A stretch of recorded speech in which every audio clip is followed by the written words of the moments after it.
All right. Yeah, this works. Hi, my name is Rouven. I'm also a developer evangelist at Contentful. I'm based in Berlin at our headquarters, and I'm excited to be here. This is my second London meetup, and definitely the biggest so far. Very cool. I hope that sounds not fun. I thought you already had a question. It's like, can you say your name again? It's so difficult. And I can't stand here either. All right, let's try this from here.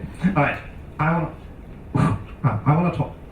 Does this thing work? What does it have? Yeah. Okay, sorry. It sounds like I'm in a weird spot here.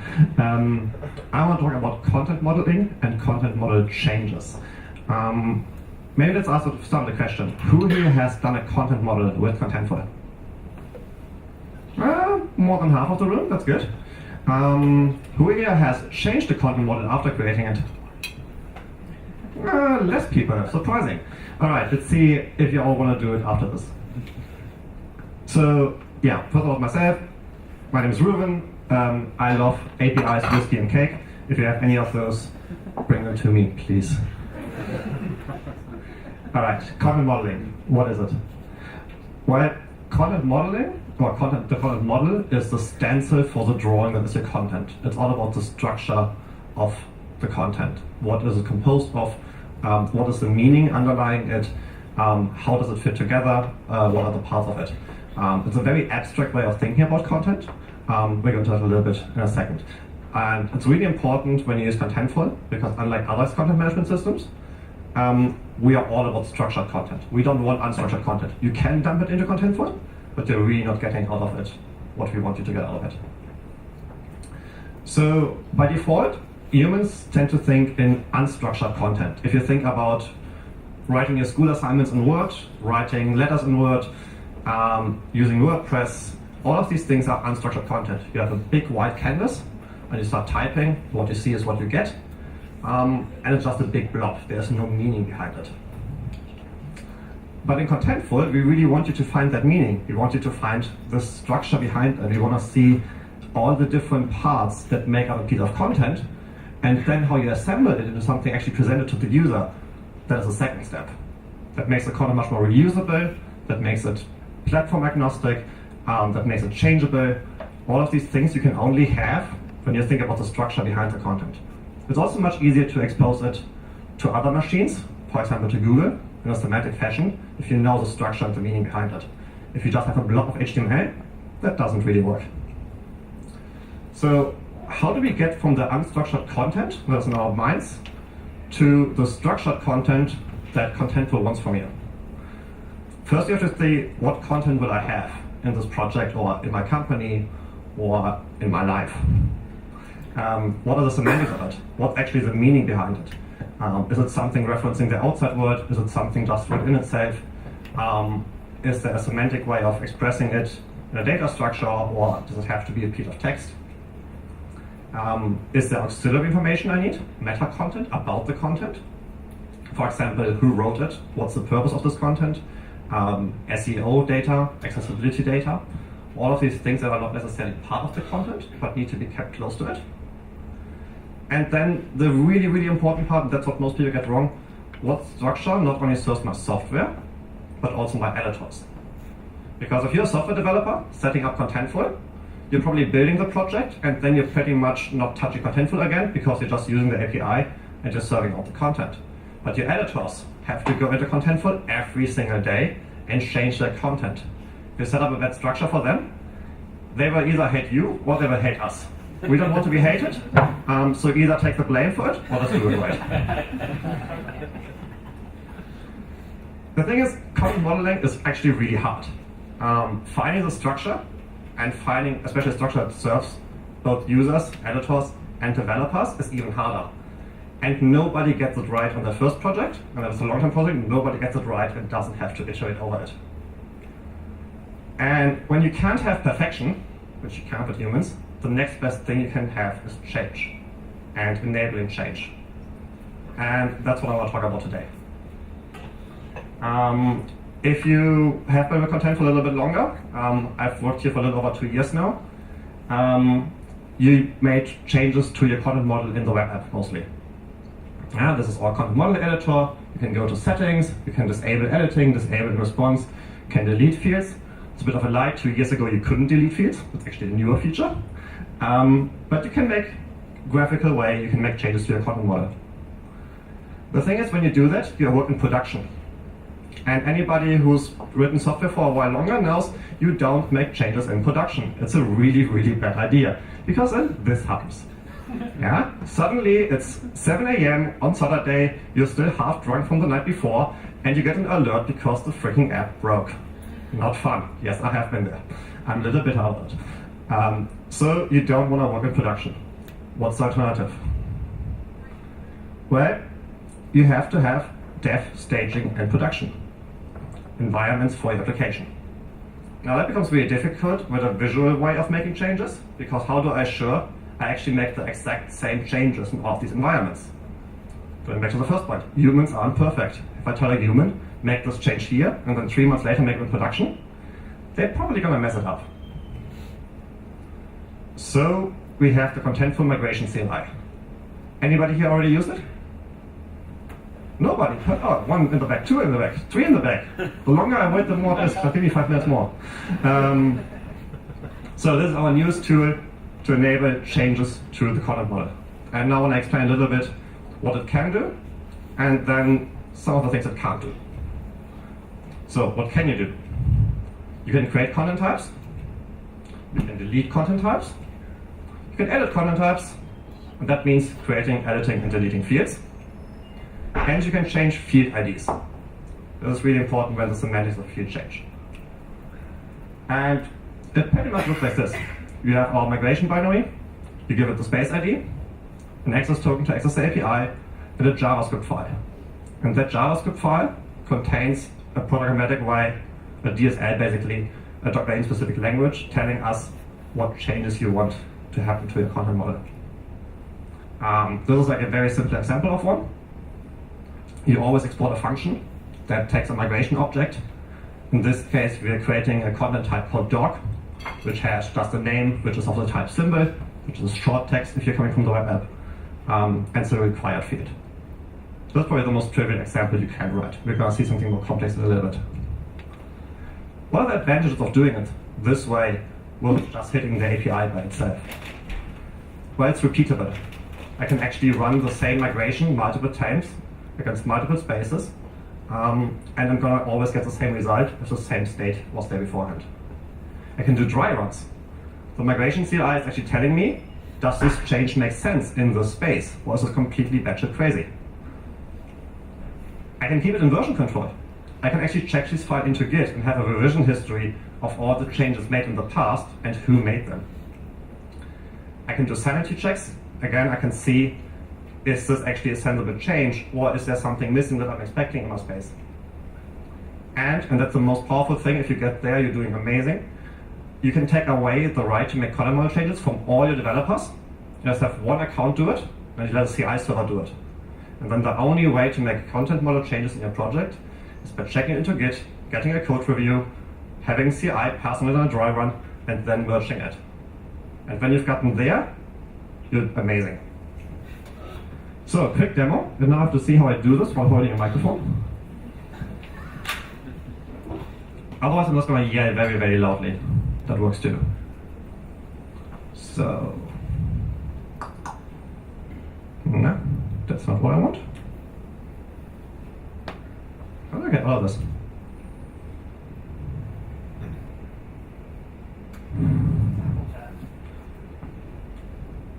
Yeah, but I need the browser too. Alright, the mouse helps. But now I have a second space here for some reason. Alright, so I took the liberty of creating a new blog for our gracious host AKQA. Unique company click, you're welcome. And it has a content model. Obviously, I'm going to make this a little bigger.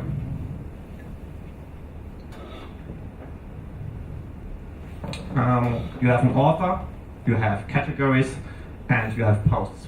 All you need for a basic blog, right? This is, by the way, our example blog space. So if you want to play with this at home, you can just create the space for yourself when you create a new space. And then we have some example content, couple categories, couple authors, couple posts.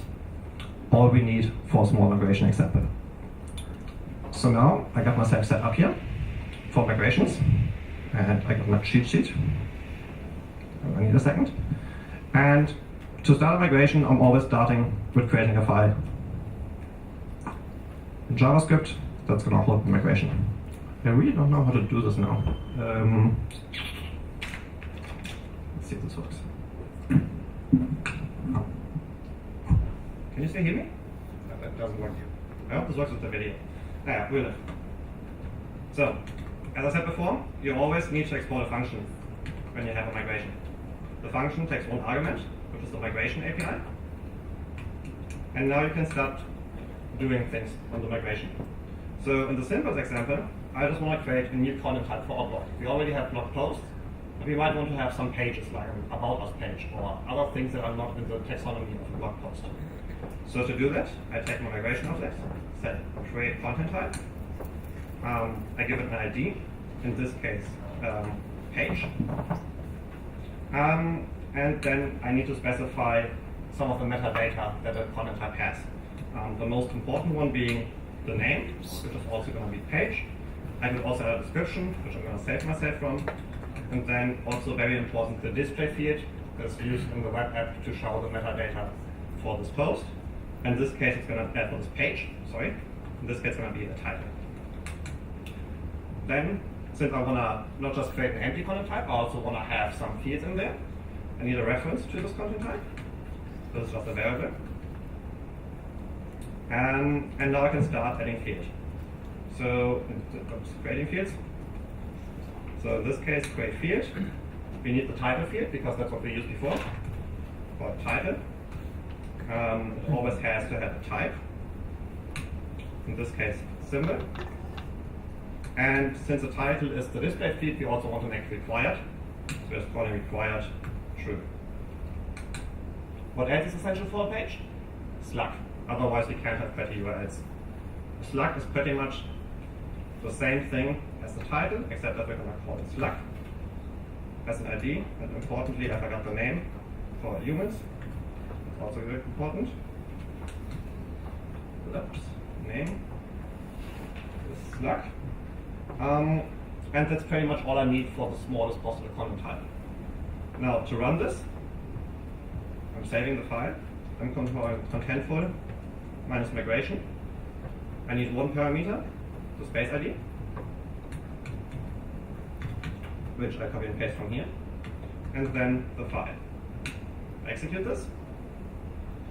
Takes a few seconds. The internet connection is a little bit sluggish. So this was the driver telling me yes, this can actually apply to your space. And I said yes, and it's performing it. It's doing two requests to the API. It's creating the content type, and then it's publishing it. Now if I go back to the web app, I see I have a beautiful new content type called page. So far so good. But not really all that exciting. I can also now start editing an existing content type, like I can move fields around, I can delete stuff. So let's take an example of that stuff, that thing.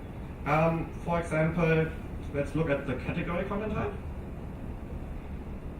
The category content type has a title and a short description is disabled. Let's say I want to change the title to be called name, and I want to have the short description just gone. I want to delete it. How do I do that? Well, I'm starting a new migration. I'm calling migration 002. Oh, font a bit bigger, thank you.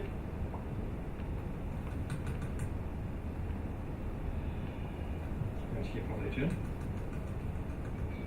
So I'm starting with the same pattern, module exports. Function takes the migration. And now this time I don't want to create a content, I want to edit a content type.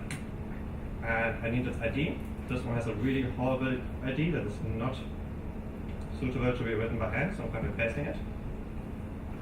And I need the reference to it. Right. It's a little bit bigger. And now I can start modifying this content type.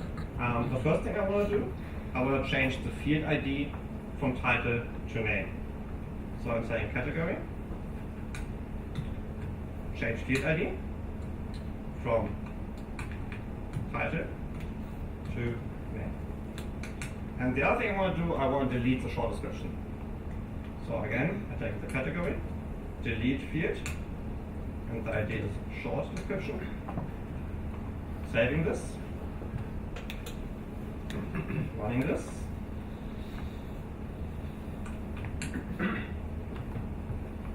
As you know, Get an extra character in the name. migration-002. Yes. What? You did migration. Oh. Yeah. Thank you. And I'm getting my driver, so now it's calling the API, sees what the current state in my space is, and it's telling me it can't do this. Oh, so this is a warning since I'm changing the field ID of the category. That is actually the ID of the display field, telling me I can't do that because the display field doesn't exist anymore. So I have to change that as well. To do that, I'm just doing, again, category, display field, and the new one is called name. So let's run it again. And now it tells me all the changes I made. It's going to update the same content type 3 times. It's going to rename the file title to name. It's going to set the display field to name. It's going to delete the field short description, and then it's publishing them. So let's say yes to this.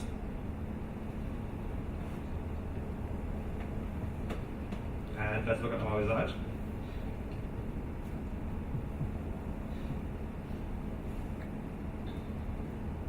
And the short description is gone. And if I look at the title, the ID is now name. Now the human readable one is the title because I didn't change it. That would be a separate instruction. So far for the simple cases.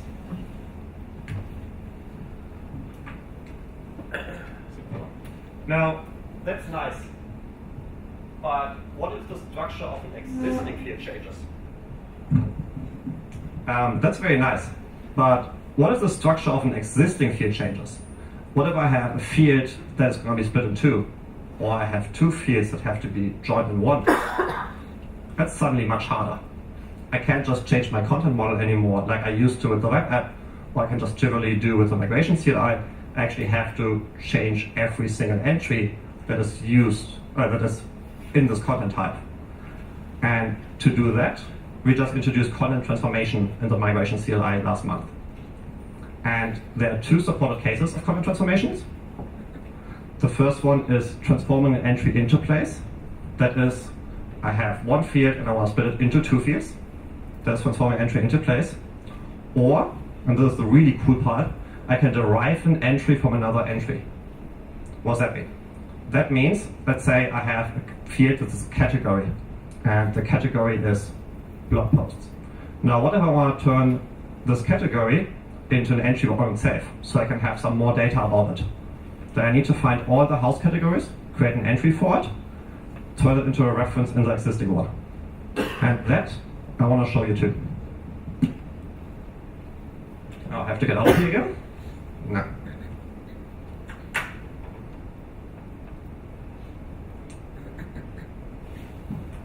Also, Chrome and AirPlay are not best friends. Here we go. All right. So let's try this again. I need to. So first, I want to show migrating something in place. For that, I need to do 2 steps. First, I need to create the changes, or make the changes to the content type, and then I actually need to perform the changes on the content. So what I want to do is I want to take our author content type. Let's check that out.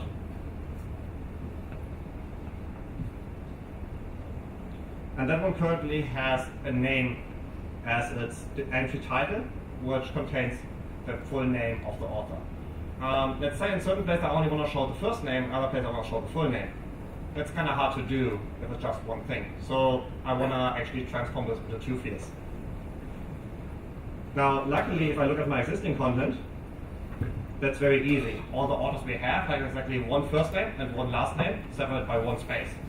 That makes it very simple to do this programmatically and just split it up. And that's what I'll do now. So I'm going to start another migration, this time without an extra character in there. And first I want to create the additional fields I need. So I want to export function with the migration. Alright, so I have my author reference that I want to edit. And I do need to copy and paste that ID.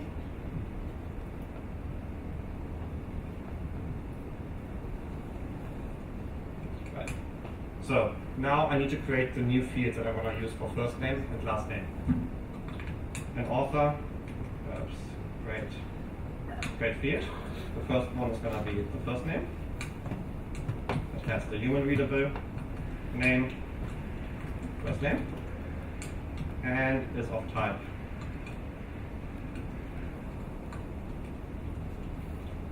symbol. Make sense? Alright. And same way I need to create a last name. I'm just gonna copy and paste this because it's similar. Last name and last name. Alright. This I can just execute now. Right.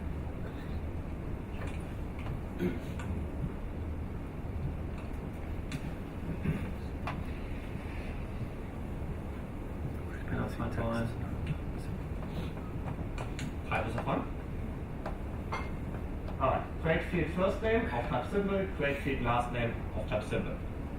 Execute.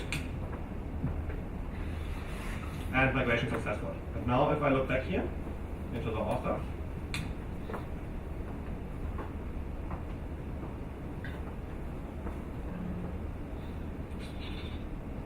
slow day on the internet today. Alright, I got my additional fields on the bottom, first name, last name. But my existing contact hasn't changed. All these fields are undefined for every entity that exists. So now the really, really fun part is when I start changing my content. And to do that, I'm creating another migration. And now I'm getting tired of typing this, so I'm just copy and pasting.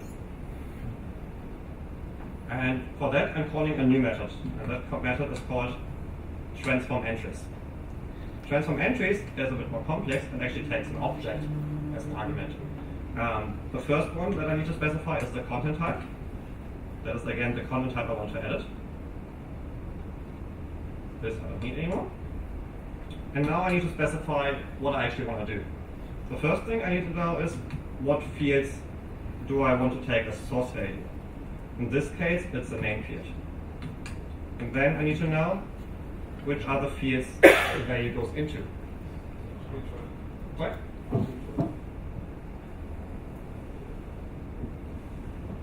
That is interesting. That's a wonderful thing when you give technical connotations and the tech doesn't work.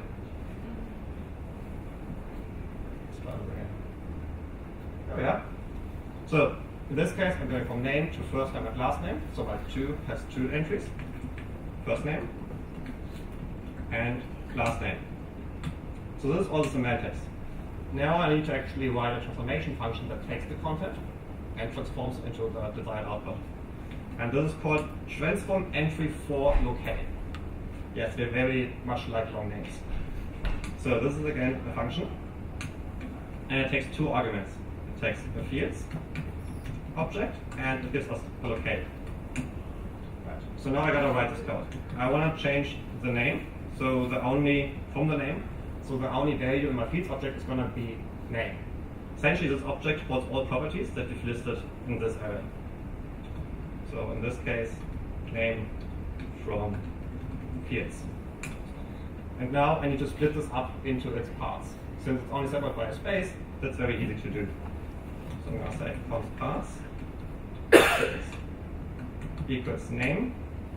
Need to go from the locale. If I have a space that's using more than one locale, this function is going to be called for every single locale that's available in these properties. And I just split it by the space. Done. And now I just need to form the data structure that I actually want in my future entries. Here I don't need the locale because I'm being called for every single locale. So I'm just saying first name is the first part of parts, not 0, and last name is the second part of parts. Now what this means, because we are handling the locales one by one, I can actually derive content in German from the English part of the entry. I'm not limited to migrating within one locale. Let's execute this.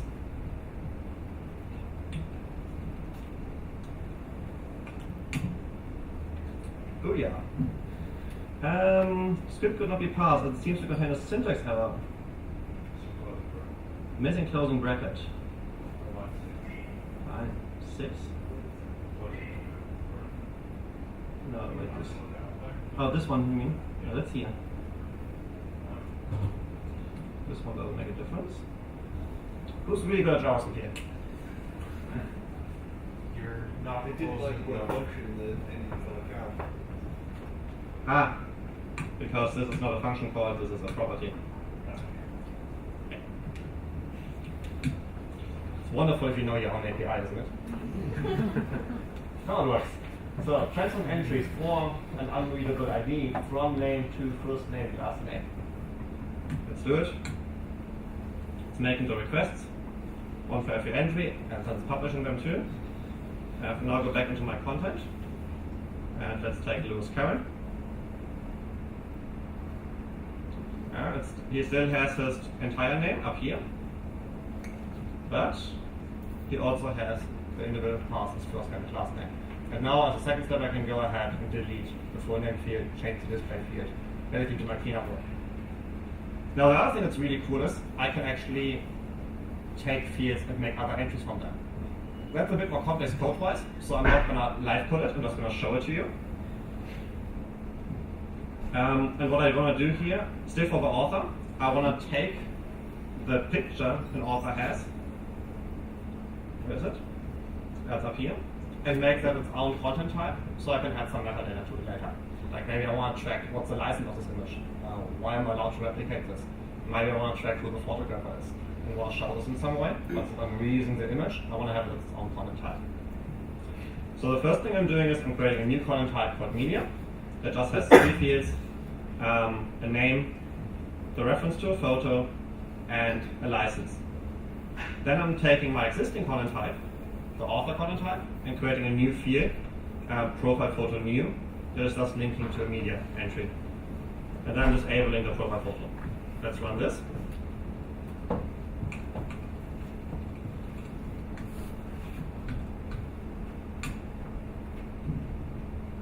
Okay. All the things I just explained. Next second. Alright, let's check our content model out again. I have my new media content type, and if I look at the author content type, the profile photo, the old one has been disabled, the one of type media, and there's a new one of type reference, which has the ID profile photo _ new. Now, that's still not that exciting because I just created some fields, but I can actually do the transformation, and that is this wonderful, absurd set of configuration. Just going to quickly run through it. This is a little bit tricky to get right. This is definitely something where trial and error is involved. So if you don't get it right now, don't worry. It takes a little bit of time with the API to play it. You have the content type that you're coming from. You specify all the files that you use to derive the new entry, and the file that you want to store the reference to the new entry in. The derived content type, the type of my new entry, is the type media. And I'm only going to fill the fields name and photo in this case, because the license I have now for my existing entry, I have to fill it manually. I need to have a function that gives me an identity key. That is there because I might have multiple entries already using the same photo. And I don't want to create multiple new entries for the same photo and then having to clean up manually. So I need to find out what is the identity of the old entry. And for that, you have to write your own function. And then, lastly, similar to the transform function, I need to write a function that gives me the content of the new entry.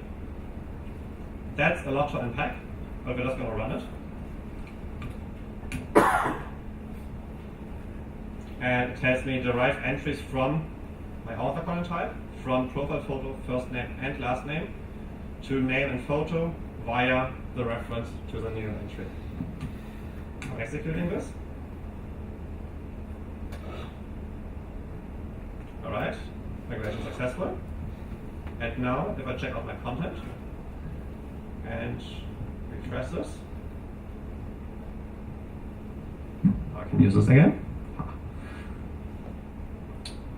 I have my new content media, and I've actually created some new content types that contain the name, the photo, and an empty license.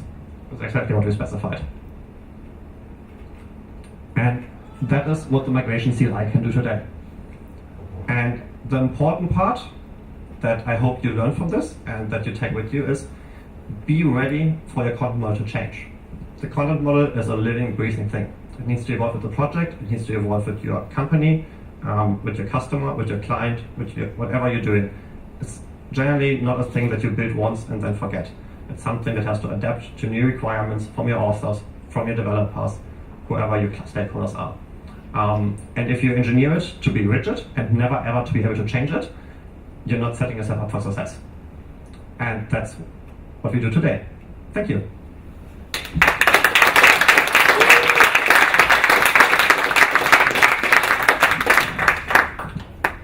Do we have time for questions? Let's do 2 questions. I think then we have more speakers who want to present. Are there questions? Shy, gotta run. Just a quick one. You have to specify your model IDs. If you're using a multiple space, like a dev stage and pod space, your models will have different IDs. Is it possible to do it by name? They shouldn't. When you create a new content type, you can give the ID. And this is a very horrible space because the IDs are not human readable. When you create your own content model, please give content types human readable names. Otherwise, your code is a mess to read, like you just saw. It's what I'm given to work with here. The other thing is when you create dev and staging spaces, create them from your production space. Like if you don't have them right now, don't just set it up again to the content model editor. Then you hit the same problem again of humans are fallible and you're not gonna have an exact replication of your production state. Instead, we have the export and import tools. Export the existing production space, throw the content away if you don't need it, and at least import the content model from the production space.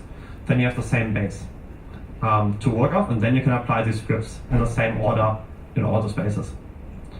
We have a feature coming up to make this whole environment stuff much easier, but that I'm saving for the next talk. I'll give you mine.